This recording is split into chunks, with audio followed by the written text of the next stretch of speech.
Hello everyone and welcome to a quick episode of Canon. So earlier today I had did a video, right, of Doctor Who's third anniversary special, the Giggle. And I spent about almost 30 minutes, man, ranting on this episode. Couldn't find posted it, everything. Couldn't find out. Absolutely no voice was done in this episode. So I guess maybe that was the universe telling me I needed to sit down and redo how I felt about the episode The Giggle, right? So this is gonna be part two. So check it out. This is the thing. The first half of this 60th anniversary special was awesome. Having a toy maker back, the Celestial toy maker back, played by Neil Patrick Harris, man, who ate up the part. He like that dude did an outstanding job, like he always does in his roles, man. You know, like the over the top flamboyancy of his character was on point. The power that dude had, it was kind of like Doctor Who's version of Q. The Doctor was on point. Donna was on point. Everything was going. I mean, the story, the writing, everything was on point up until a certain part. But let's talk about what's going on in this particular episode. All right, basically, it's a direct continuation from the second episode, right? Where at the end of the second episode, he comes out onto the street and it's total chaos. Everything it's total chaos, right? Um, it looked like an end of the days type of situation. But anyway, it picks up right where that left off. Now, the thing is that the Doctor has always been pretty good at noticing things that's out of the ordinary. Now, Neil Patrick Harris, he ends up seeing him in all this chaos, but this dude is pretty tame in respect to the chaos, and he seems to be looking at the Doctor, like right at him, like, yo, dude, I know you. But the Doctor really isn't paying attention, probably because he got kidnapped. I mean, because he got taken into custody by UNIT, and they took him to the Avengers, Avengers Tower that they got now. All right, because it's supposed to be kind of low key, but now they got an Avengers Tower. Anyway, they take the Doctor, Donna, and the TARDIS up there, and we get to see Mel, an old companion. Man, it was good to see her, man. She aged like fine wine. It's nice to see her, man. I was like, oh, no way, because I've been a Doctor Who fan for like ever. Like I said, ever since the third Doctor, but the fourth Doctor is my favorite. Now, the basically they when I say they, you got Mel there, you got Kate that's there, familiar face from say the Capaldi series, stuff like that, and you have the lady that was in a wheelchair from the first what was it, the first episode of the 60th anniversary special. Now they're all filling the Doctor and Donna in on what's going on, what's been happening. You notice that they all have these armbands that they have on, okay? And basically, they are not being affected by what they come to find out to be a transmission that's embedded inside all television screens, all signals, all phones, anything that got a screen on it. This signal has been embedded in it since the invention of television. All right, and as a matter of fact, at the beginning of the episode, we see the inventor of the television, the first television signal. His apprentice going to get this doll from the Emporium, which is run by the toy maker, and he brings it to the place, and they put this thing on video. Anyway, kind of, it kind of reminded me of who was it, the episode with the weeping angels, and the way that dude was able to put those messages inside videos, but this was on a vastly bigger scale. So, but anyway, it was basically laughter, and they found out it was laughter because, and this one thing that I've always liked about Donna and how they wrote her character. When Donna sees things, she sees the most simplistic things that end up being really necessary pieces to puzzles that's going on. Think of how she was like, oh, what about the moon of Pyrovilia or the moon of Push or something like that, in what was it, Lost Earth or something, in that episode, and how that ended up being such a valuable piece of information. Now, we also get into the trauma and everything that the Doctor is going through. They touched on that, and I'm going to talk about that in a little bit.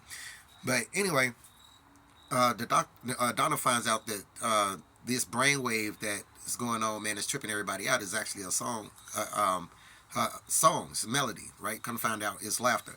And when Kate takes off her bracelet so she could tell the Doctor, hey, man, this is what's actually going on. This is my brain scan with this interference, and this is my brain scan without the interference. And she starts telling all these truth, man, being super rude to everybody. And apparently everybody's living a truth in this episode based on the influence of this wave. So the doctor, unembeds this wave, man, and brings it up to the forefront using this sonic screwdriver to let everybody know, hey, man, this is what's messing with you guys, all right?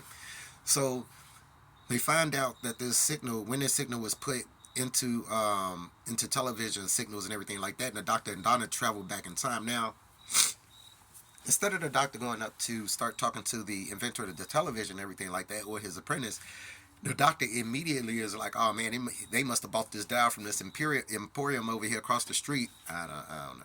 Anyway, but he goes in and he ends up meeting face to face again with the celestial toy maker. Now, I love their back and forth as the doctor is remembering who this dude is and the tension and everything that was coming, because the doctor can make an army run at the mere sight. At the mere mention of his name, but the doctor is clearly shaken by this dude.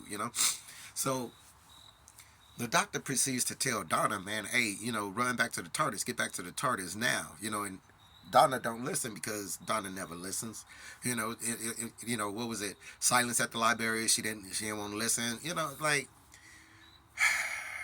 Donna, certain things you ain't gonna be able to help the doctor out with. And if the doctor say with urgency, hey man, go back to the TARDIS, then the only thing you should do is be like, yeah, I think I'm gonna do that. Anyway, Neil Patrick Harris, man, says, basically, all right, let's start the game, man, hide and seek. And he runs behind his curtain. Doctor opens up the door and it's this long corridor, and Donna's right behind him. And the doctor's basically like, oh snap, what is you doing, man? Why is you following me? Look, I don't know if I'm able to save your life in this, man, because we basically dealing with a god. He tells her the history of this dude, how this dude, how because of the doctor's arrogance and thinking he's so clever, that he allowed this entity to be brought into our dimension. It kind of reminded me of the entity Zero from Star Trek canon. But anyway, in the process of going through this like Scooby-Doo maze hallway thing that they got going on, the Donna is basically talking to the doctor about his traumas. Basically him never slowing down, why he has this same face as everything from from the 10th Doctor. All of this stuff. Him losing all these companions, man. Him losing. She I get ahead of myself. All of this Pandorica, man. The Time War. All of these things that's happened nonstop to the Doctor. What was it where he was guarding that world from the Daleks and from the Cybermen for forever, man. He grew into this old dude, man, just sitting up there. But it goes into his history of never having the ability to get past his trauma. We see that a lot in sci-fi where in one episode a person, man, go through a body swap, go through a mind swap, go through some kind of weird situation with man where it then turned into something like that, and then next episode they all happy with their friends and 10-4. So this was kind of realistic in that way of, hey man, doctor, man, you got problems, dude. You got like some problems. So in the middle of all that though, the doctor makes just a jacked up move, man. I'm surprised. He gets excited and runs off like with an idea, but he goes through the door, without bringing Donna with him. So they end up getting separated. Okay. Now, eventually, the doctor runs across this like dude, man, the one that ends up being the guy who had who had bought the doll in the first place. He ends up playing the game with the toy maker and loses, and now he's all messed up, man. Got a human head, but his whole body is that of like a marionette being controlled by the puppeteer. From that from the iconic thing from the trailers that we've been seeing over all this time. But anyway, he asked the doctor for help, man. Doctor like, man, I ain't. So he ends up leaving, man, and eventually the toy maker gets Donna and the doctor back together, man, where he basically puts them on kind of like this Q trial, basically like, hey, let's talk about this companion.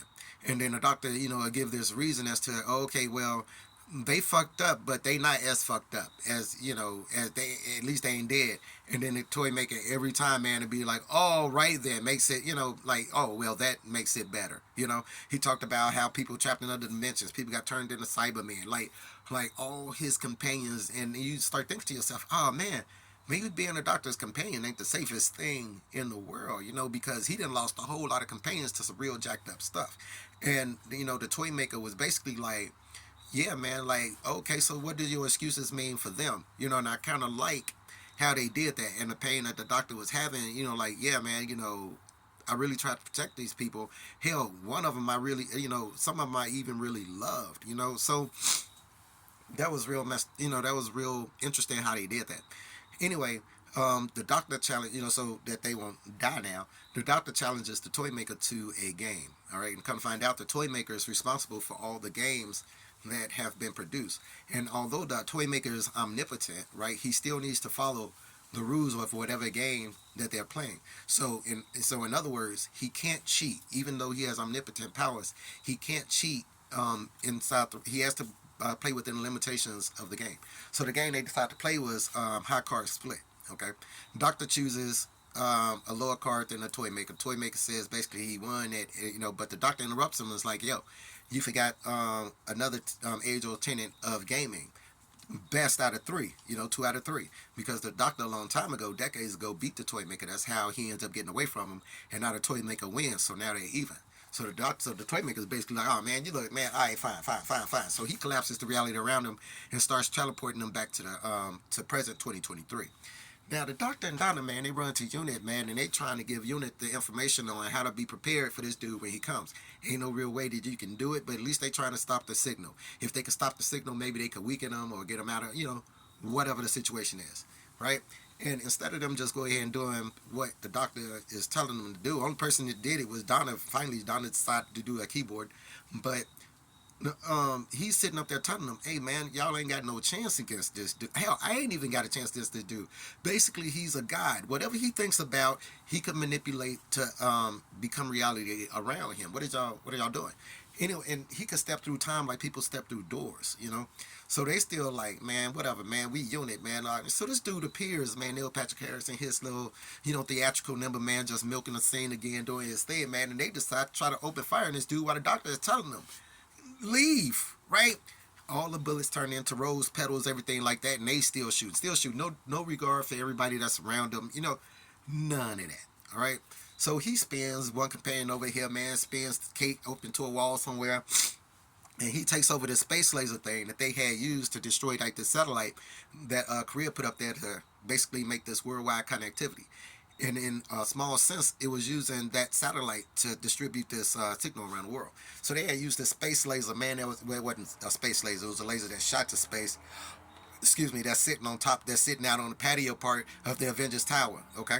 So the toy maker ends up taking over that, right? And aiming a gun at everybody. Doctor's trying to get his attention put on him. So the toy maker basically like, hey, listen, you beat me with one face a long time ago. I beat you with this face that you have now. So it's only fair that our next game be played with your new face. And he proceeds to shoot him with this laser. All the way up to this point, right? I'm in it, man. I'm invested in this episode. I'm like, man, this is great writing. This is the way to go out. The first episode was jacked up. Second episode was better. We doing it. We are doing it. And then this is where everything went to shit. Everything went straight downhill. Like, I wouldn't even call it downhill. It was just straight off a cliff. It was like good cliff, right? Let me tell you what happens. And spoilers for anybody who haven't seen this episode. I know I should have said that earlier in the episode, but y'all know how I roll. So, spoilers. We're finna get into some real spoilers and probably a rant I'm gonna try to stay away from. So, here's the thing. The end half of this episode has totally destroyed, bastardized, fucked over, bent over with no Vaseline, jacked up, made everything about the half of this episode then just totally destroyed the canon of Doctor Who. All right, because now they introduce something called bi-regeneration. All right, bi-regeneration. Let's not even get into what I think they got that word from, But here's the thing. The doctor is starting to regenerate, right? We have Mel comes over, hold one's hand. Donna come over and hold the other hand, right? And I'm thinking they must be trying to die with the doctor, man. That's what they said, because they know that when this dude regenerate, he shoots evil stuff. Sorry, I had to calm myself back down. I had to calm down, or the sound wouldn't be in the video. Anyway, so y'all remember when the doctor regenerates, right? stuff explodes, right? He didn't knock super UFO, dialect UFOs out of ships out of orbit, man. He didn't like, and y'all gonna hold his hand. So yeah, we agree. Y'all finna die right now. Okay, cool. Y'all finna die. Anyway, he stops mid regeneration and like, hey, what's going on? And oh, and you can see that his head splits. You got the 15th Doctor right here. You got the 14th Doctor starting to separate. Now I know it's going to be a lot of memes that come up, that pop up, because this was the most, I wouldn't call it fruity, I call it the most non-masculine interaction, right? Because I was thinking to myself, I got a pretty hyper-aphasic imagination. So I was thinking to myself, I was like, man, if I was in that situation where now there's two of me, me and another me looks different, but is me. We gonna dax it. We gonna trill it. This is me. Would I interact with myself in that way, in that questionable, non-masculine, we'll put it, way? And my answer is no, man. Like, what I'm be all like? Anyway, so they joined at the hip, right? They separate enough to where now they joined at the hip, looking all super. They like the look that they giving each other is just super fruity. Anyway, they push each other apart. Now you have two distinct doctors. They're the same but different. Okay, first of all, look, let me tell you something. First, you have the 10th Doctor who died and regenerated into the 11th Doctor. You have the Metacrisis Doctor that's in another dimension, and this is all David Tennant. You have the Metacrisis Doctor, right, who's stuck in another dimension with the other dimension Rose, right? Let's not get into the fact that he's pure human, but with all the memories of a Time Lord, but his brain did not fry or burn, and he didn't die. Let's set that aside. Now you have another David Tennant Doctor, right? The 14th Doctor, who, by the way, I'm getting ahead of myself. I'm getting ahead of myself because that's the silliest. Anyway, so the two doctors have this little talk about each other, and then they challenge the toy maker, right, to a game. The game that they choose is Catch, right? Based off the first game that the toy maker ever made with the ball, all right? Catch. Now, again, the toy maker is not omnipotent. So he can't, he's omnipotent, but he can't use his powers in the game. So he has to really catch this ball. But you got to understand that the toy maker been catching this ball for billions of years. And you can argue that the doctor has been alive a billion years, so you can say he's been playing catch for a long time too. So the doctor's throwing to the doctor throwing to the doctor throwing to the toy maker throwing to the doctor throwing to the toy maker throwing to the other doctor. Anyway, this goes on for way too long until the toy maker misses. Toy maker just missed. Flew off the edge of the building and everything down to the city, hit somebody and killed him. No, that's not what happened. Anyway. But so the doctors is like, yo, I won the game, and my reward is gonna be you leaving this existence forever. He folds up into a two-dimensional thing, man, folds up into like this paper thing, man, and drops into the box. And they proceed to tell Kate proceeds to tell the lady to put this box in the basement, and with the greatest sentence ever.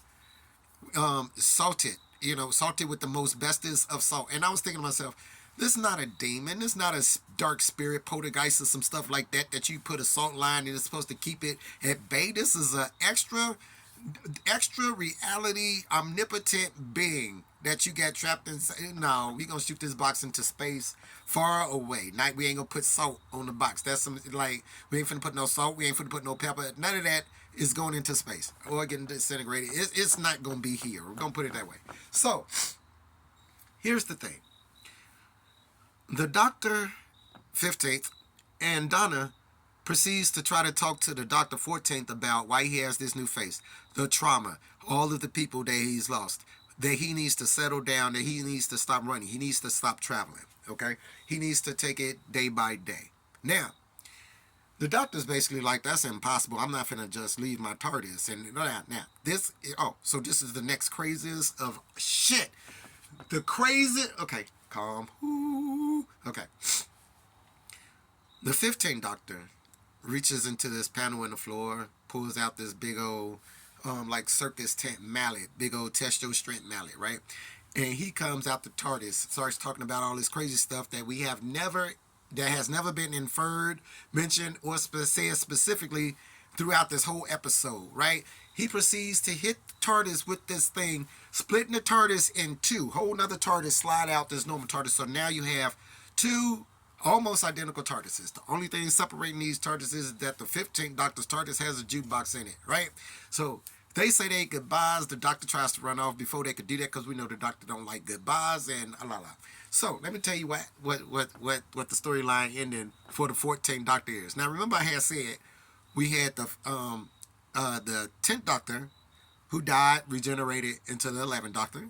We had the Meta Crisis Doctor, who's full human but with the memories of a Time Lord, but he's still alive in another dimension with Rose, right? And now we have the David Tennant Doctor, which is the 14th Doctor, living with Donna Noble and her family, picnicking, having dinners, and nighttime traveling. He does just a little bit, but mostly that's where he is. And he says that this is the happiest he has ever been, when in canon we know that the Doctor does not like waiting day by day, minute by minute, minute by minute. Do you guys remember that episode with what was it, the 11th Doctor, where it was the episode with James Corden and he became James Corden's roommate, right? And how he talked about how hellish that was for him, being a Time Lord, having to experience time the way, linearly like humans do.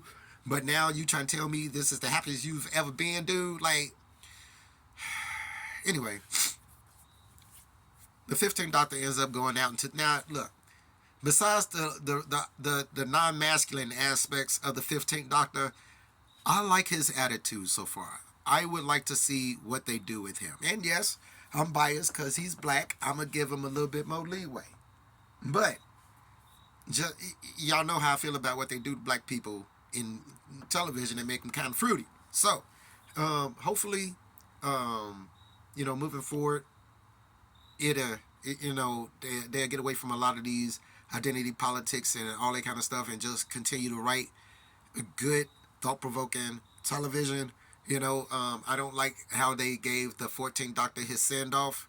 That's unrealistic to anything that got to do with canon. I don't like the bi-generation thing. It's unrealistic and not based on anything that got to do with canon.